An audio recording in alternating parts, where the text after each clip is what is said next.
Assalamu alaikum. Today's our topic of discussion is principle for the psychological assessment. So start with the name of Allah. Principle for psychological assessment reveals कि हमारे पास कितने number of core principle हैं जो कि foundation में लाए गए हैं और हम उनको साइकोलॉजिकल असेसमेंट के थ्रू लेके चलते हैं. The first one is the test are samples of behaviour. कि हम जो टेस्ट बना रहे हैं उनके पास हमारा जो बिहेवियर है उसके सैम्पल्स भी एग्जिस्ट कर रहे हैं. Test don't directly reveal trait. जब हम टेस्ट यूज़ कर रहे हैं वो डायरेक्ट हमारे ट्रेट्स पे ना जाएं और ना ही हमारी कैपेसिटीज़ पे जो है वो पहुँचें.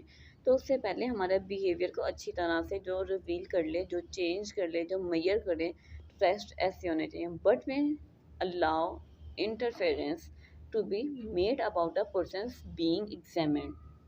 मीन्स के डायरेक्ट हमारे ट्रेड्स पे ना जाएं लेकिन हम ट्रेड्स के इफ़ेक्ट्स की वजह से हमारे बिहेवियर में जो चेंजेस आ रही हैं हम उसको मेजर कर सकें. उसके साथ साथ जी हमारे पास जो थर्ड वन है वो है जी test should have adequate reliability and the validity. जो हमारे पास टेस्ट हैं वो हमारी वैलिडिटी और रिलायबिलिटी को मेजर कर रहे हों और अगर हम उसको मल्टीपल टाइम यूज़ करें तो आफ्टर मल्टीपल टाइम यूजेज हमारे पास सेम रिलायबिलिटी और वैलिडिटी आनी चाहिए. टेस्ट कोड जो है और जो हमारे अदर परफॉर्मेंस हैं जो कि टेस्टिंग के थ्रू हम उसको मेजर कर रहे होते हैं may be adversely affected by the temporary state of the city. कभी कभी हम थके होते हैं, हम एनजाइटी की वजह से उस सिचुएशन में नहीं होती हैं, हमारा या तो स्ट्रेस होता है. तो ये सारी की सारी जो चीज़ें हैं ये हमारे टेस्ट पे भी इफ़ेक्ट कर रही होती है. तो हमें विदाउट बाइस जो है हमें टेस्ट को सोल्व करना चाहिए, मेजर करना चाहिए ताकि हम उसकी एक्चुअल जो मेजरमेंट है वहाँ तक पहुँच सकें और जो हमारे पर्सनालिटी है उसके और हमारे ब्रेन की जो फंक्शनिंग है उसको डैमेज ना करें. Test result should be interpreted in the light of the person's culture background. हर इंसान का जो बैकग्राउंड है कल्चरल वो डिफरेंट होता है. अगर हम सेम टेस्ट जो है वो अमेरिका में यूज़ करें तो वहाँ का कल्चर के अकॉर्डिंग उसकी स्कोरिंग चेंज होगी, उसका जो इम्पैक्ट होगा वो चेंज होगा. हम इंग्लैंड में करेंगे, हम न्यूजीलैंड में करें, हम इन एरियाज़ के अलावा वापस आते हैं हम अपने लाहौर पाकिस्तान में. तो अगर हम पाकिस्तान में इनकी वो करें इम्प्लीमेंटेशन करें तो इनकी स्कोरिंग, इनके जो कल्चरल इफ़ेक्ट्स हैं, जो कॉजेज़ हैं वो चेंज होंगे. Test result are dependent on the person's cooperation and the motivation. Obviously हमारा जो टेस्ट होगा वो किसी भी इंसान की, हमारे पेशेंट, हमारा क्लाइंट जो है उसकी कोऑपरेशन मीन्स कि वो कितना एक्टिवली उसमें पार्टिसिपेट कर रहा है, वो कितने मोटिवेटेड है टेस्ट को फिलअप करने के लिए, टेस्ट को रिस्पॉन्स करने के लिए. टेस्ट परपोर्टिंग जो है वो मेजर करती है आपकी सेम एबिलिटी, आपका जो है उसको प्रोड्यूस करती है different scores according to the आपका टेम्पो. मीन्स के जो टेस्ट है वो सिर्फ एक टेस्ट नहीं है, वो आपकी एबिलिटीज़, आपका जो टेम्पो है किसी भी काम को करने के लिए, आप उसमें कितना खुद को इंडल्ज कर रही हैं एक्टिविटी में, वो उसको भी रिवील कर रही होती है. Test result should be interpreted in relation to other behavioural data. Test result जो हैं वो इंटरप्रेट कर रहे होते हैं कि आपने अगर ये टेस्ट फिल किया तो आप किस मेंटली स्टेट पे थे, आपके पास कितनी इन्फॉर्मेशन थी, आप किस स्टेट में बैठे हुए थे, किस स्टेट में मीन क्या डिप्रेसिव है, आपको स्ट्रेस है, आपका मूड डिसऑर्डर मीन्स क्या मूड जो है वेरिएशन वो चल रही हैं, आप आइसोलेटेड इन्वायरमेंट में हैं, आप गैदरिंग में हैं, आप मेंटली किस स्टेट में प्रेजेंट हैं. आपके जो टेस्ट हैं इस पॉइंट को भी रिवील कर रही होती हैं. A powerful tool. Powerful tool जो है वो किस तरह से साइकोलॉजिकल जो टेस्ट हैं ऑब्वियसली आपका बिहेवियर, आपकी इंटेलिजेंस, आपकी जो कोग्निशन है, आपकी जो मेंटली स्टेट है, उन सब चीज़ों को मेजर कर रहे हैं. जब इन सब चीज़ों को मेजर कर रहे हैं तो हम कहते हैं भाई साइकोलॉजिकल असेसमेंट जो है वो एक बहुत इम्पैक्टफुल और पावरफुल टूल है. मीन्स कि आप एक स्किल के थ्रू आप ये भी जज कर सकते हैं कि पर्सन किस सिचुएशन में है और उसकी मेंटली जो स्टेबिलिटी है वो किस पॉइंट पे लाई कर रही है. अच्छा जी, उसके साथ हमारी इफेक्टिवनेस जो है वो डिपेंड करती है आपके स्किल्स, आपका नॉलेज और जो पर्सन उसको एडमिनिस्टर कर रहा था या इंटरप्रेट कर रहा होगा उस पर भी डिपेंड करती है कि वो सिर्फ टेस्ट को फिलअप करने वाले की जो है मेंटल स्टेट या उसकी कंडीशन जो है वेरिएशन वही डिपेंड नहीं करती हैं. जो आपका साइकोलॉजिस्ट है, आपका जो काउंसलर है, आपका साइकेट्रिस्ट है वो किस सिचुएशन में है. सो दोनों फील करते हुए, करवाते हुए, उसको इंटरप्रेट करते हुए एज अ जो है ट्रेनर और ट्रेनी, अगर हम यहाँ पे वर्ड यूज़ करें तो आप दोनों में बाइसनेस नहीं होनी चाहिए। और जब हम उसको वाइजली यूज़ एक प्रॉपर वे में लेके चलते हैं तो हमारे जो क्वेश्चंस हैं, हमारे जो मैनर, हमारी साइकोलॉजिकल असेसमेंट है, वो पर्सन को हेल्प आउट करती है। उसने किस तरह से डन किया और उसने खुद को किस तरह से प्रिडिक्ट किया, और जो हमारे इंसाइट्स थी, हमारा जो क्लाइंट है उसने टेस्ट को फिल किया, उसके जो इंसाइट्स हैं हम उसको किस तरह से स्क्रीन आउट कर रहे हैं। आप किसी भी क्लाइंट की हिस्ट्री ले लें, उसे टेस्ट फिलअप करवा लें, आपके पास बहुत डाटा होता है, इतना डाटा होता है कि अगर आप नेक्स्ट सेशन के लिए भी उससे कोई गुफ्तगू ना करें तो आप एक बहुत आला किस्म का मैनेजमेंट प्लान जो है वो आप ऑर्गेनाइज कर सकते हैं, आप उसको एक प्रॉपर शेप दे सकते हैं। उसके साथ साथ जो है आपका जो इनअप्रोप्रिएटेड साइकोलॉजिकल टेस्टिंग है, कैन आपकी जो है वो मिसलीड कर देते हैं। इनअप्रोप्रिएट मीन्स के आपने पेशेंट की हिस्ट्री ले ली, आपके पास कोई प्रॉपर डाटा नहीं है कि आपने उसका जो मैनेजमेंट प्लान है, आपने कौन सी इंटरवेंशन यूज़ करने हैं, कौन सी साइकोलॉजिकल टेस्ट यूज़ करेंगे, आप कौन सी जो है कॉपिंग स्टेटमेंट उसको प्रोवाइड करेंगे। जब आपके पास कोई प्लान ही नहीं है तो आप उसको मिसलीड करेंगे, टाइम वेस्ट भी ऑब्वियसली आप उसका करेंगे, और उसके साथ साथ जो उसकी लाइफ के इंपॉर्टेंट डिसीजंस हैं या डिसीजन अबाउट द ट्रीटमेंट है, आप उस पर भी इफ़ेक्ट करें। आप एज अ टॉक्सिक पर्सन जो है उसकी लाइफ में फिर एंटर हो जाते हैं। उसके साथ साथ जो आपके sources of information about the test वो क्या क्या है, वो किस तरह से हैं, हम उसको देखते हैं। जो गुड साइकोलॉजिस्ट हैं know this and will take great care in writing up a psychological test और assignment report, communicating in careful and the questions language. Means कि जब हम कोई टेस्ट जो है वो बना रहे होते हैं या ले रहे होते हैं तो वो हमारे पास इंफॉर्मेशन कहाँ कहाँ से आती है, ऐसे कौन से सोर्सेज हैं जहाँ से हम इंफॉर्मेशन को लेते हैं। सिर्फ एक टेस्ट के लिए हमें हर टेस्ट के लिए हर सोर्स से इंफॉर्मेशन लेनी पड़ती है। आप कोई भी टेस्ट बनाने, आपको बच्चों के लिए भी सोचना पड़ेगा, अच्छा ये जो है पॉइंट ये बच्चों में भी एग्जिस्ट करे, आप बच्चों के लिए भी सोचेंगे, आप बड़ों के लिए भी सोचेंगे, आप अडर जो ओल्ड एज हैं हमारे पास बूढ़े हैं हम उनके लिए भी सोचेंगे कि कौन कौन से ऐसे फैक्टर हैं, ऐसे पॉइंट्स हैं, ऐसा ऐसे क्यूज हैं जहाँ से हम इंफॉर्मेशन लेके एक अच्छा टेस्ट ऑर्गेनाइज कर सकते हैं या कंस्ट्रक्ट हम उसका बना सकते हैं। तो हमें वो सोर्सेज का पता होना चाहिए ताकि हम अच्छे तरीके से इंफॉर्मेशन को कलेक्ट कर सकें। अच्छा जी, हमारे पास जो है कम्प्रीहेंसिव लिसनिंग, ठीक है, आपको एक अच्छा लिसनर भी होना चाहिए।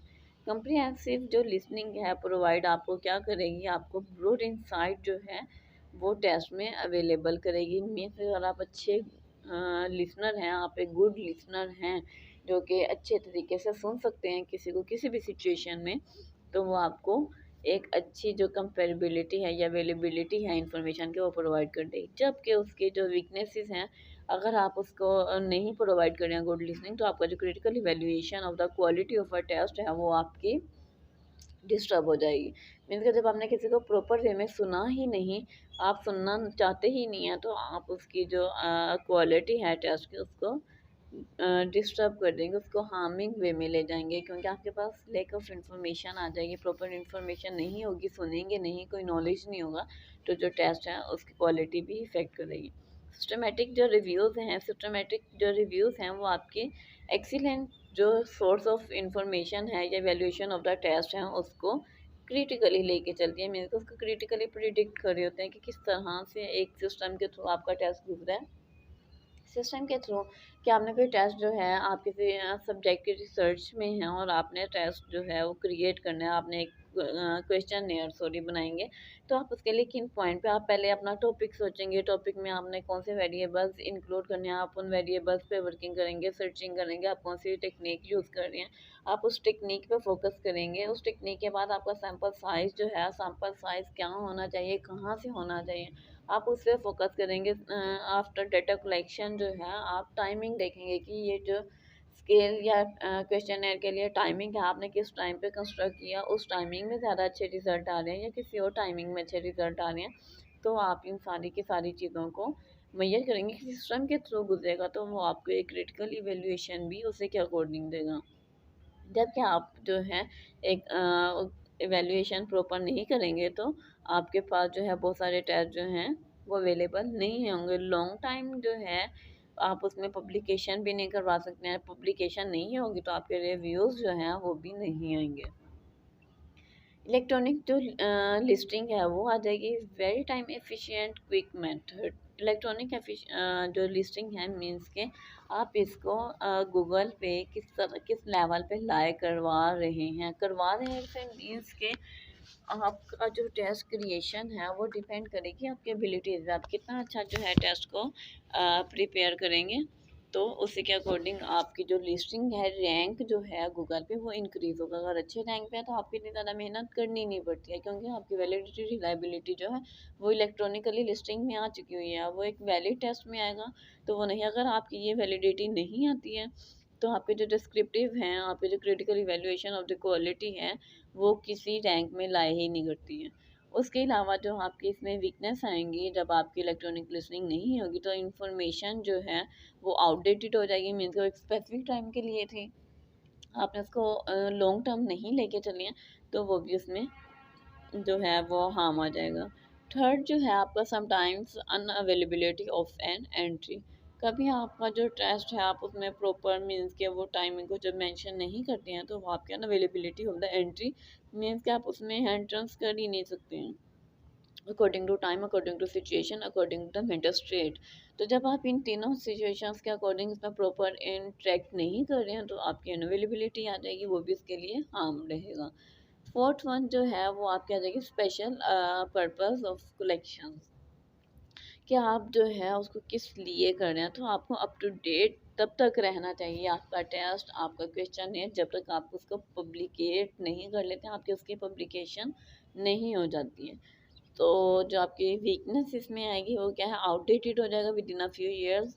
मीन्स कि आप अपने जस्ट रिसर्च पर्पज़ के लिए यूज़ करें तो वो एक टाइम लिमिटेड होगा, लेकिन अगर आप उसको लॉन्ग टर्म लेके जा रहे हैं तो फिर उसमें आपको मेहनत ज़्यादा करनी पड़ती है। और अगर लिमिटेड टाइम के अकॉर्डिंग कर रहे हैं तो उसके वीकनेस क्या होंगी कि वो कुछ सालों के बाद यूज़लेस हो जाएगा। एक आधा स्टूडेंट यूज़ कर लेगा, लेकिन बहुत सारे स्टूडेंट जो हैं वो उस टेस्ट को स्केल को लेके नहीं चल पाएंगे।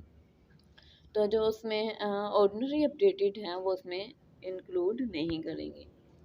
अच्छा जी, फिफ्थ वन हमारे पास आ जाता है बुक्स अबाउट सिंगल टेस्ट, कि उसमें हमारी जो स्ट्रेंथ्स हैं, हमारे जो गुड पॉइंट्स हैं वो क्या है, rich source of the information about a particular test, books about single test. ठीक है, सिंगल टेस्ट के अकॉर्डिंग जो बुक्स हैं हम सिर्फ उसी को ही वही इंफॉर्मेशन लेंगे तो वो हमारे पास बहुत सारी जो है इन्फॉर्मेशन ले आएगी, बहुत सारी इन्फॉर्मेशन आएगी तो हम उसको अच्छे वे में लेके चलेंगे। हमारे पास बहुत सारा डाटा होगा तो हम बहुत स्टैंडर्डाइज वे में टेस्ट को या स्केल को क्रिएट कर सकते हैं।